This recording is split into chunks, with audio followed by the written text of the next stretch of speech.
My name is Eleanor Voss, and at 74, I still remember the exact smell of the lavender fields where I planted my first dollar at age 22. That dollar, earned cleaning houses, became the seed of 17 rental properties, 4 small apartment buildings, 2 commercial lots, and a discreet portfolio of dividend stocks worth $6.8 million the day my children decided I was no longer safe alone. They chose Le Jardin Bistro because I had once said it reminded me of Paris, a city I never visited but always dreamed about. White tablecloths, candlelight, soft jazz, the perfect stage for a mercy killing disguised as concern. Mom, the new assisted living community has a rose garden and daily watercolor classes, Victoria began, stroking my hand the way she used to when she wanted the car keys at 16. Daniel nodded solemnly. They have 24-hour nursing, security. You wouldn't have to worry about falling anymore. I had faked exactly 3 falls in the previous 4 months, each one carefully staged, each one followed by me forgetting where I parked or what day it was. I wanted to measure the width of their love. The ruler came back short. And the best part, Victoria continued, is that we can visit every weekend. We'll bring the grandchildren. The grandchildren I had seen 4 times in the last 2 years.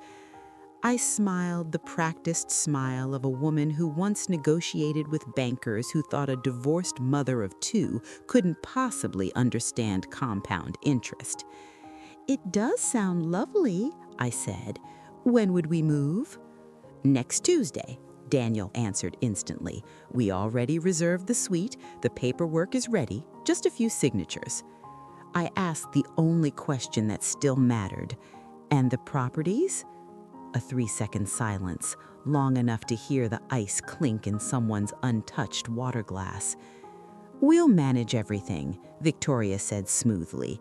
You won't have that burden anymore.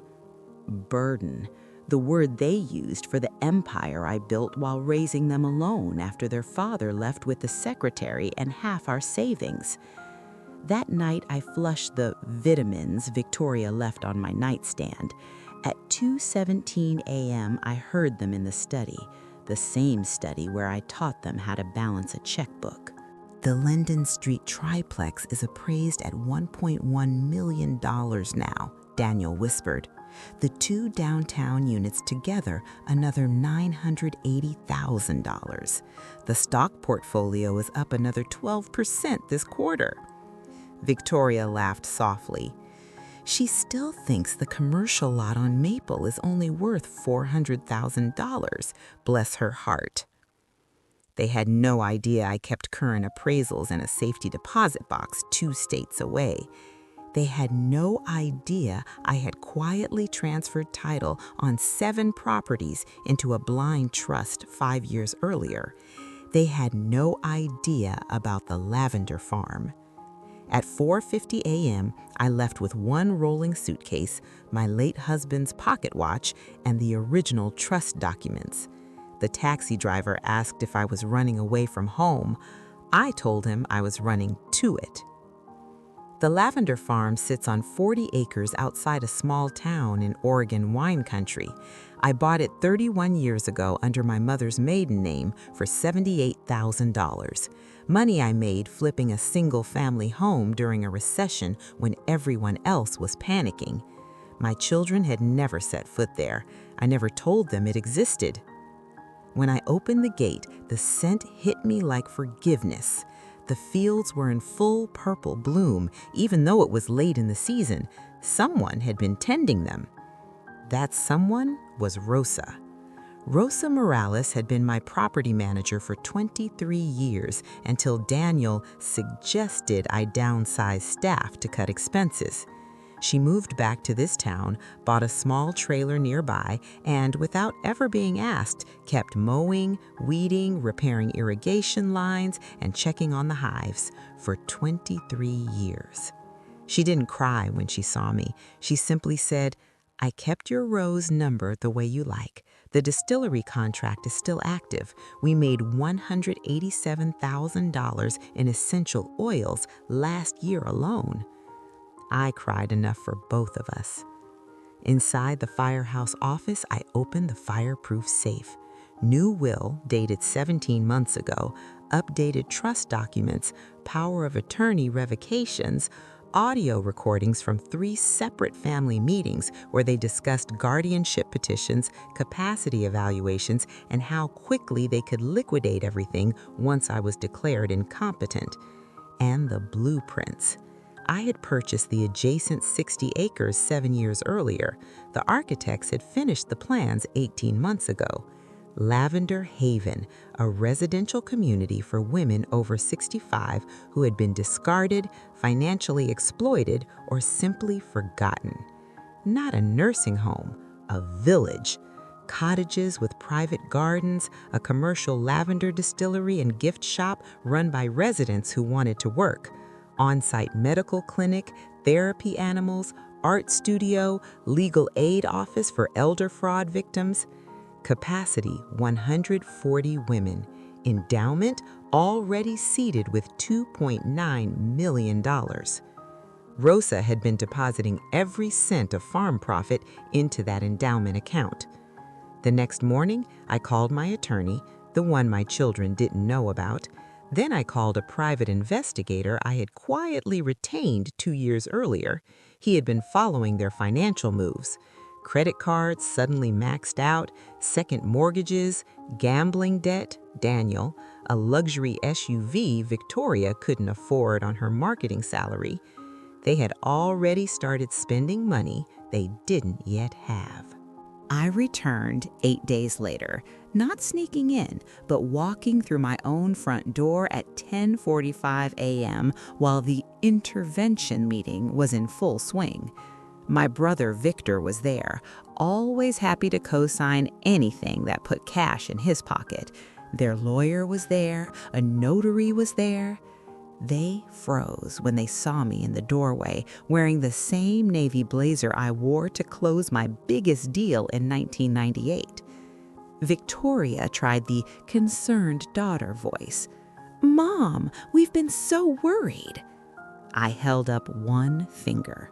My attorney walked in behind me carrying a thick binder. Rosa followed, carrying nothing but her dignity and 33 years of loyalty. I didn't shout. I didn't need to. I simply said, "Before anyone signs anything, I'd like to show you the actual numbers." The slide deck opened on the television they had wheeled into the living room for their little ceremony. $6.8 million net worth, not the $2.9 million they thought. 4 properties they had never heard of, a blind trust they could not touch, a criminal complaint already filed with the state attorney general for attempted financial exploitation of a senior, forgery of medical documents, they had paid a doctor to write a false capacity letter, and conspiracy to commit fraud. And then the photo of Lavender Haven, half the buildings already framed, the first move-in date 6 weeks away. I watched their faces collapse one by one. Then I gave them the only choice I was still willing to offer. You have 2 paths. Path 1, criminal charges proceed. You lose everything, including your freedom, for several years. Path 2, you come to Lavender Haven tomorrow morning at 7:30. You start as groundskeepers, maintenance, kitchen assistants, whatever needs doing. 5 years, no shortcuts, no excuses. At the end of 5 years, if you have become people who understand dignity instead of dollar signs, we will speak about a future. If not, the charges resume. Daniel whispered, "You're serious." I've never been more serious in my life. They came, all 3. The first month was ugly, blisters, back pain, complaints. But slowly, so slowly, the lavender fields began to change them the way they had changed me decades earlier. 4 years and 10 months later, Lavender Haven housed 162 women. The distillery turned profit every quarter. The legal aid office had already recovered $4.1 million stolen from other elders. On the last day of the 5th year, my children stood in my office, calloused hands, sun-lined faces, quiet pride. "We're staying," Victoria said first. "Not because we have to, because we finally understand what you built and why." Daniel added, "We want to expand the legal program. We've both been taking night classes in elder law." Victor, who had quietly distanced himself from the original plot, now volunteered 3 days a week teaching basic financial literacy to new residents. I tore up the old will in front of them. The new one named them co-directors with modest salaries, named Rosa vice president for operations, and dedicated the bulk of the estate to creating 5 more Lavender Havens over the next decade. That night, we walked the fields together at sunset. The air smelled of forgiveness, hard work, and second chances. I looked at my children and thought, sometimes the greatest harvest comes from seeds you thought were long dead.